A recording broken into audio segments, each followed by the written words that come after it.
Yo, what up, everybody?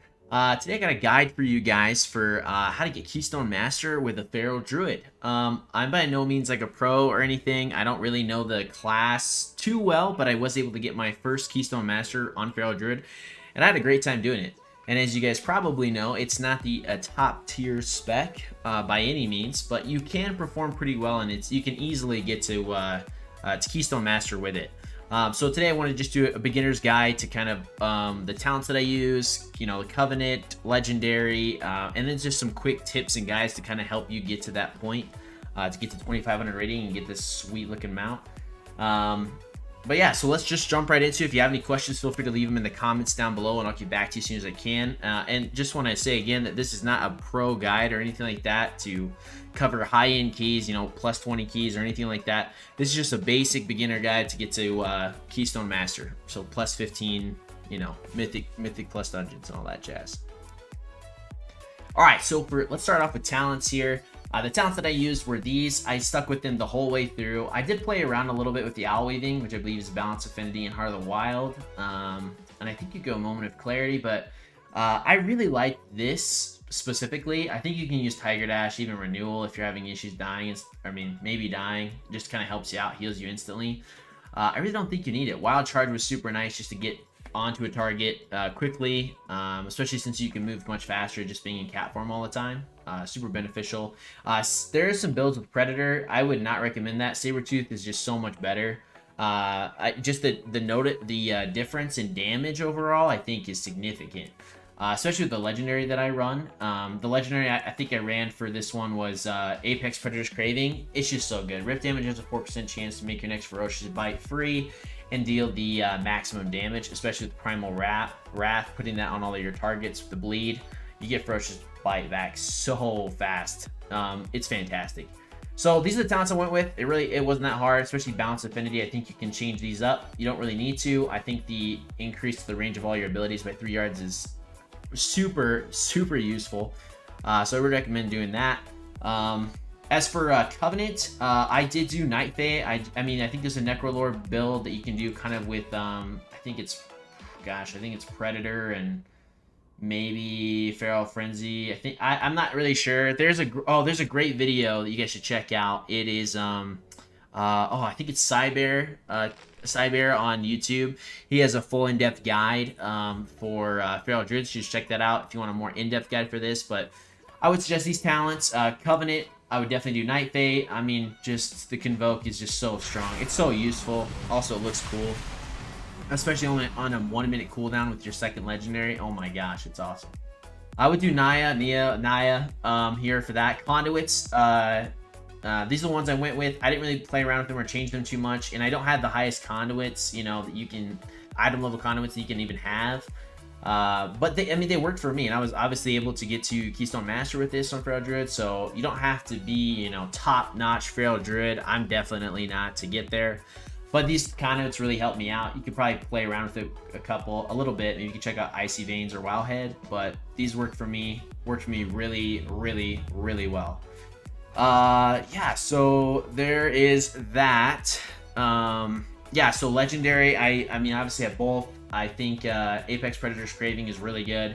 Obviously your Unity. And then the Force set was actually really helpful. Each combo point reduces the cooldown of Berserk. If you're using this, you know, along with it causing damage to people nearby, the 24,000 bleed damage for 10 seconds for targets around you, if you do that and time that well, and you're getting combo points back, you know, using Ferocious Bite, you know, your Primal Wrath, anything like that, you get Berserk back super quick. Like, I mean, it's probably like a minute and a half, maybe cooldown, minute to 2 minutes, something like that. I mean, it's fantastic. So I would get that.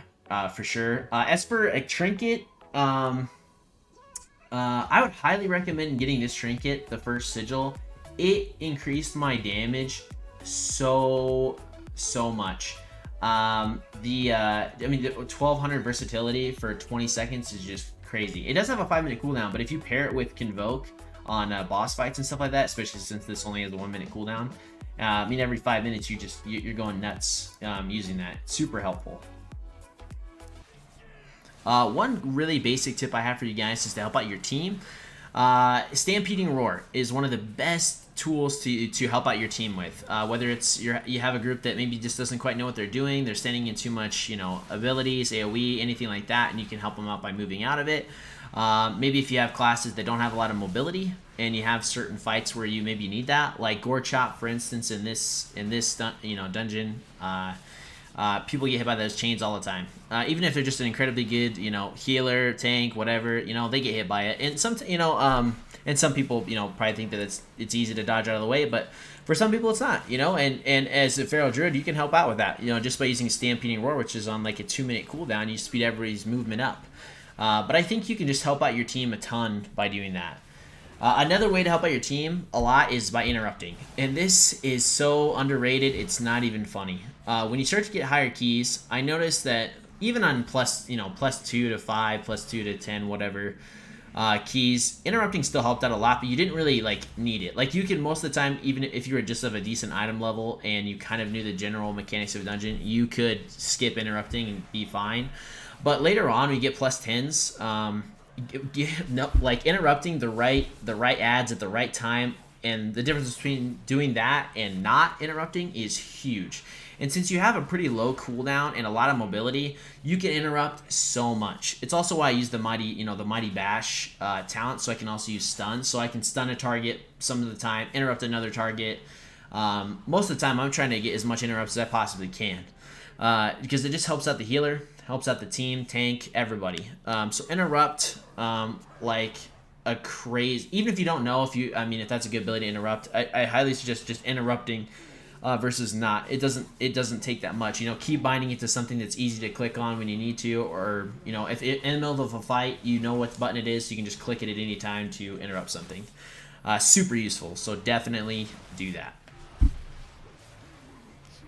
For getting closer to the Keystone Master, I noticed that there was a complete difference between the plus 10 keys to 15. There were just so many people. You'd have either a really good group that would just do, fantastic, or you'd have people that just get upset by the slightest things and bail just in the beginning of a dungeon. It was so difficult. I think my gear was fine. I was sitting around 265 to 270 item level.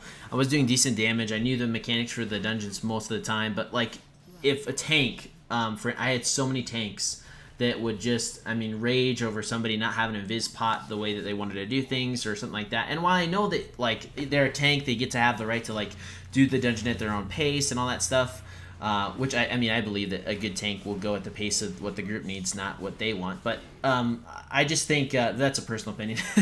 But I think that, practicing the dungeons, really just getting to know them really well so that you can help out your, right here, I literally got hit by the chains, jumped right into it. I just completely missed that mechanic. But just practicing, and you're going to make mistakes, but practicing the dungeons, getting to know them really well, maybe doing lower keys and doing more of them on dungeons that you think that you have a hard time with will really help you to get your key higher and to increase your rating a lot. But also, a really big tip is to do higher keys of the dungeons you really like and really well, because you get higher rating, and that means you don't have to do a plus 15 maybe of a dungeon that you suck at, like Gambit, or Streets, or I don't know, Plague Fall, whatever it is that you have a hard time with that dungeon. If you do a higher keys than the other ones you do like, then that helps. But I would suggest, practicing every dungeon, getting to know them really well, knowing when to interrupt, not interrupt, knowing when to help out your team with it, Stampeding Roar, prioritize your damage, when to use your cooldowns, everything like that. It just helps out a ton. There's tons of guides and videos on, Feral Druids, when to optimize stuff and all that jazz. But if you guys have questions, feel free to let me know down in the comment section below. Or you can join my Discord, and you can DM me, message in the chat, or anything like that about WoW. I'd be happy to help. Maybe even run through some keys with you guys if you have some questions or just want some general tips. And I would love some tips. If you guys, have anything that you see in my gameplay that I can improve on, or that I could do better, or that you think a tip would help out somebody, a Feral Druid person in the future, or anybody, let me know. Maybe I'll make a video on it too. Yeah, thank you so much, you guys, for watching the video. I really hope this basic guide for Feral Druid helps you get to Keystone Master. The mount's super cool. I'm super glad I got it. Super lucky too. But yeah, thanks for watching. If you liked the video, like the video, and if you want to see more content like this, hit the sub button. Till next time, peace.